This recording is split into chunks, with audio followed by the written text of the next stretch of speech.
आज अम्मा कौन सी स्टोरी पढ़ने वाली है? जो भी होगी अच्छी ही होगी। हाँ हाँ। ये लाइट भी अभी ही जानी थी। अब अम्मा का रीडिंग सेशन कैसे होगा? अरे टेंशन मत लो नूनी, मैं बाला नारियल वाला रघु इलेक्ट्रिशियन को बुला लो। इलेक्ट्रिशियन क्यों? अरे ये बनाना तो मेरे बाएं हाथ का खेल है, मैं बना देता हूँ। क्या रघु भैया आप इलेक्ट्रिशियन भी हो? इलेक्ट्रिशियन, प्लम्बर, धोबी, इंजीनियर, डॉक्टर सब हूँ, ऑल इन वन। वाह, रघु भैया तो मल्टीटास्किंग है। वाह रघु, तुम इतने काबिल हो, ये तो आज ही पता चला। और संयोग से मेरी आज की स्टोरी भी कुछ ऐसे ही लोगों के बारे में है। वाओ अम्मा, आपकी स्टोरी सुनने के लिए तो लाइट भी आ गई। अब जल्दी पढ़ो ना अम्मा। हाँ हाँ पढ़ती हूँ।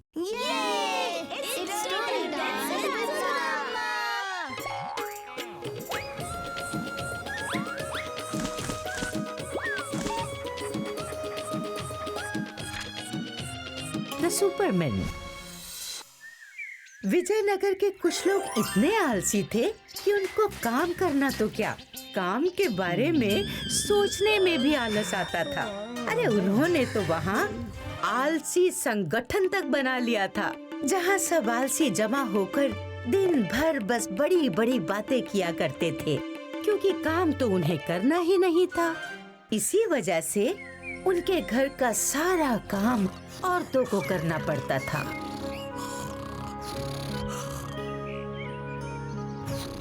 ये बादलों को भी अभी ही हटना था, सोने भी नहीं देते आराम से।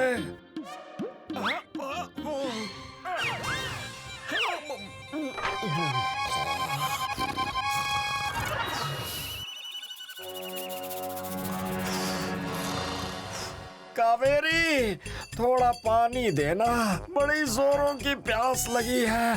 अरे वही तो रखा है पानी, घर का कोई काम तो करना नहीं है, कम से कम पानी तो खुद से उठा के पी लो। हाँ हाँ पी लूंगा आराम से। ये हुई ना बात। अरे ये टोकरी सर में रखने के लिए नहीं, खेत से सब्जी लाने के लिए दी है, लेकिन तुम्हें सोने से फुर्सत मिले तब ना। अब मुझे ही जाना पड़ेगा। अगर हम भी काम करेंगे तो बातें कौन करेगा? आराम से।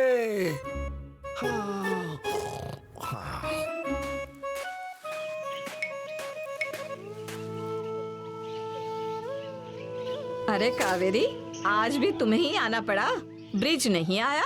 हाँ ब्रिज, अरे उसका बस चले तो अपने हाथ से खाना भी ना खाए। छोड़ो, वैसे तुम लोगों के पति क्यों नहीं आए? अरे मेरा पति भी ब्रिज से कुछ कम नहीं है, उसको तो खटिया से भी खींच कर उठाना पड़ता है।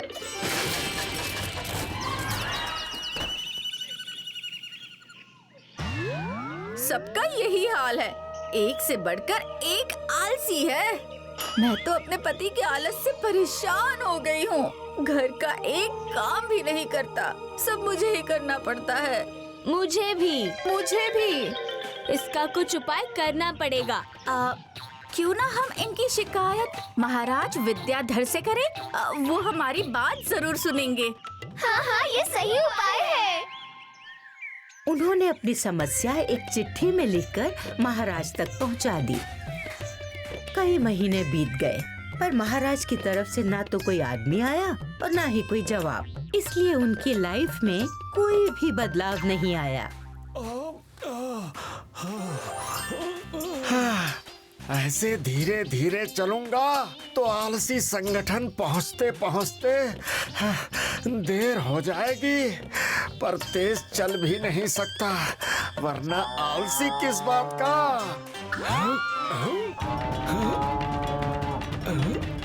अब पहुंच जाऊंगा आराम से।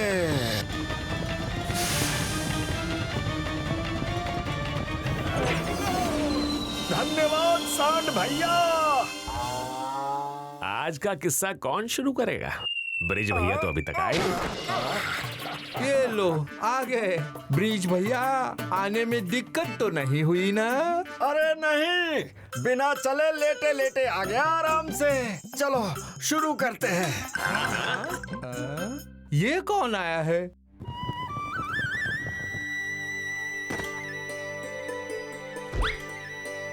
इसे विजयनगर में तो कभी नहीं देखा। मुसाफिर लगता है।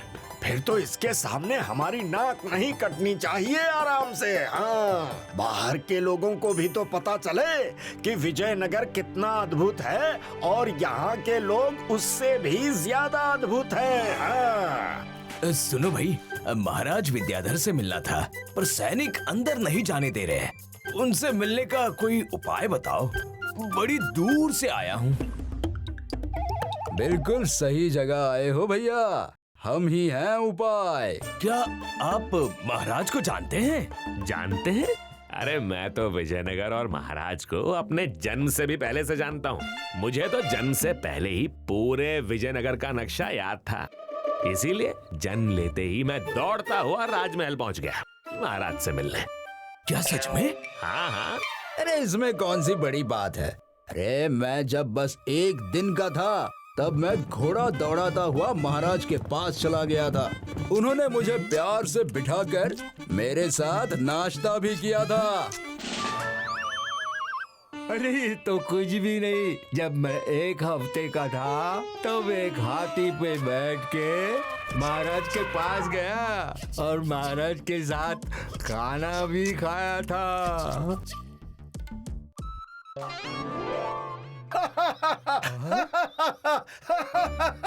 क्या हुआ ब्रिज भैया, मुझ पर यकीन नहीं है?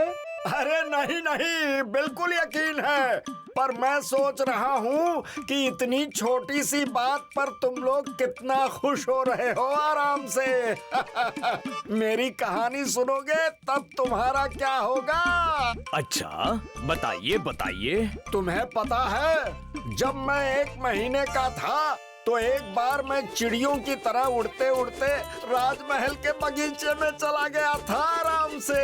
महाराज मुझे बगीचे में देखकर अपने महल ले गए और अपने सिंहासन पर बैठा दिया था। हाँ। इसका मतलब आप लोग महाराज को सच में बहुत अच्छी तरह जानते हैं। हाँ हाँ, कोई शक? फिर तो महाराज भी आप सबको जानते होंगे। बहुत अच्छी तरह, और हमारी अद्भुत शक्तियों की वजह से वो हमारी बहुत इज्जत भी करते हैं। फिर तो मेरा काम हो गया। कौन सा काम भाई? मैं राजमहल में काम करता हूँ। हाल ही में राजमहल का दरवाजा टूट गया और उसकी मरम्मत के लिए हमने 4 अद्भुत शक्तियों वाले आदमियों को बुलाया था, क्योंकि महल का दरवाजा इतने भारी लोहे से बना था कि उसे ठीक करना किसी आम आदमी के बस की बात नहीं थी। पर उन्होंने काम के बदले सोना ले लिया और चुपचाप बिना काम खत्म किए महल से भाग गए। महाराज ने उन्हीं को ढूंढने के लिए मुझे भेजा है। अच्छा, पर हम ऐसे किसी अद्भुत शक्तियों वाले इंसान को नहीं जानते।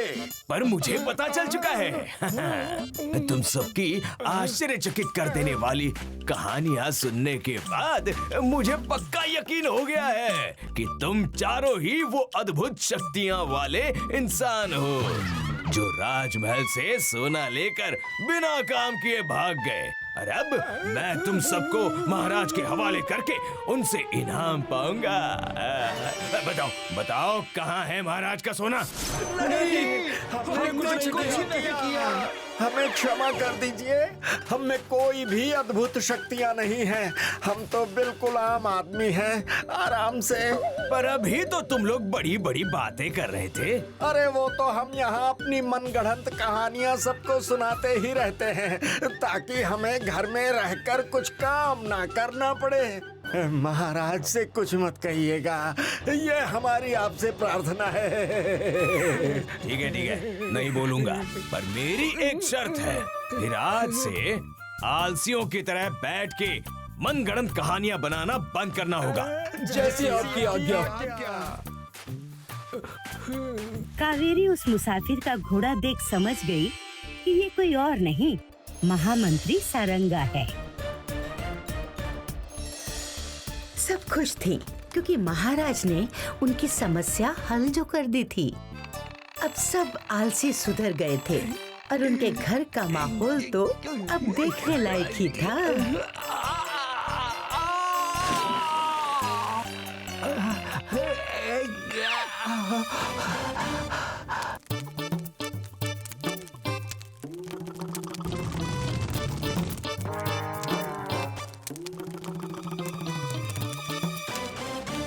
अरे चल हट चल जल्दी।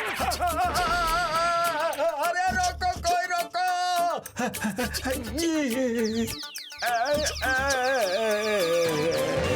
तो क्या समझे इस स्टोरी से? समझ गया अम्मा, ज्यादा बढ़ा चढ़ा के बोलना अच्छा नहीं होता। जितना जरूरी हो उतना ही बोलना चाहिए।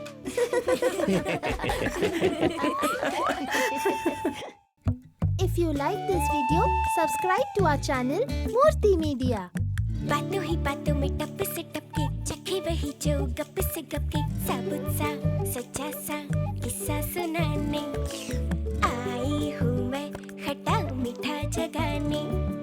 चुलबुल सी बच्ची मैं हूँ दादी नानी, चुलबुल सी बच्ची मैं हूँ दादी नानी। कैसे कहानी अरे कैसे कहानी, मैं हूँ वही प्यारी खुशबू पुरानी। चुटकी सी बातों में बड़का सच बोलूंगी, झोंका बन आऊंगी, एक खिड़की खोलूंगी, उंगली पकड़ के संग संग चलूंगी, खूब खूब अंधेर में टिम टिम चलूंगी, आंगन की मिट्टी में सोंधी सुहानी। कैसे कहानी अरे कैसे